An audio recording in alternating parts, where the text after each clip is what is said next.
আমি যখন সিনেমা করেছি খুব মনোযোগ দিয়ে সিনেমা করেছি। এক বুক ভালোবাসা দিয়ে আমাদের দুজনের জার্নি হয়েছিল। আমি যখন সিনেমা করেছি তখন কোনো ইনভেস্টমেন্টে ছিলাম না। অ্যাজ এ সেলিব্রিটি আমার দায়িত্ববোধ থেকে ইনভেস্টমেন্ট করা দরকার। আমি একজন নারী, আমি একজন মা, এটা আমার সর্বপ্রথম পরিচয়। প্রত্যেকটা মানুষের মেন্টালিটি ঠিক পারিবারিক জায়গাটা নিতে হবে।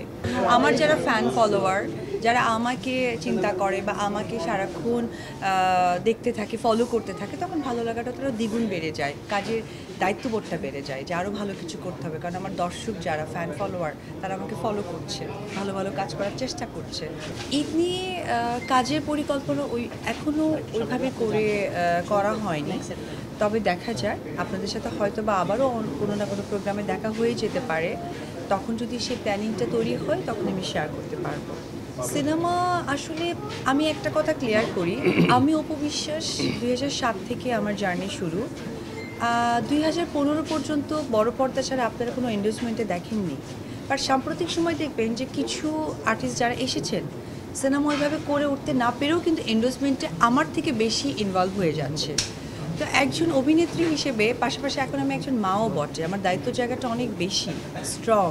তো সেই জায়গা থেকে আমি যখন সিনেমা করেছি খুব মনোযোগ দিয়ে সিনেমা করেছি এবং আজকে খুব ভালো লাগছে একটা কথা বলতে, আমার পাশে যে নায়ক আছে আজকে এক বুক ভালোবাসা দিয়ে আমাদের দুজনের জার্নি হয়েছিল আপনাদের দর্শকদের কাছে বড় পর্দার মধ্য দিয়ে।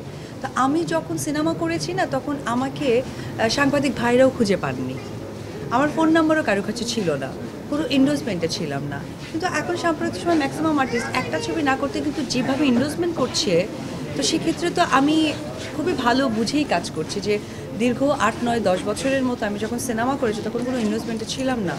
আফটার মাদার আমার কাছে মনে হয়েছে যে অ্যাজ এ সেলিব্রিটি আমার দায়িত্ববোধ থেকে এন্ডোর্সমেন্ট করা দরকার। তো বড় পর্দা এবং এন্ডোর্সমেন্টটাকে আমি দুই ভাগেই ভাগ করে কিন্তু প্রেজেন্ট করেছি। সো আমার মনে হয় বুঝেছেন আপনারা। উনি যদি নিজেকে ডিরেক্টর বলে থাকেন তো ডিরেক্টরের প্রথম ইথিক্স হচ্ছে একটা ক্যারেক্টারকে প্লে করতে হয়, ব্যক্তিকে নয়।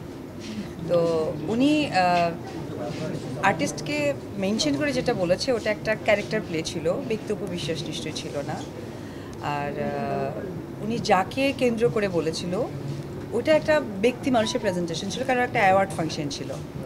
তো অ্যাওয়ার্ড ফাংশনে মানুষ ব্যক্তি জায়গা থেকে গিয়ে অ্যাওয়ার্ড রিসিভ করে, আর চলচ্চিত্রে যে অভিনয় শিল্পীরা করেন তারা তাদের ক্যারেক্টার প্লে করে। সেই সময় অভিনেত্রীরা বা অভিনয় শিল্পীরা তাদের নিজের উপস্থিতিটা রাখে না।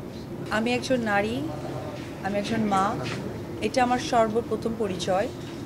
তো সেফটি সিকিউরিটির ক্ষেত্রে মনে হয় যে অপর প্রান্তে যে মানুষগুলো আছে তারা আমার ভাই ব্রাদার আপনজন কেউ।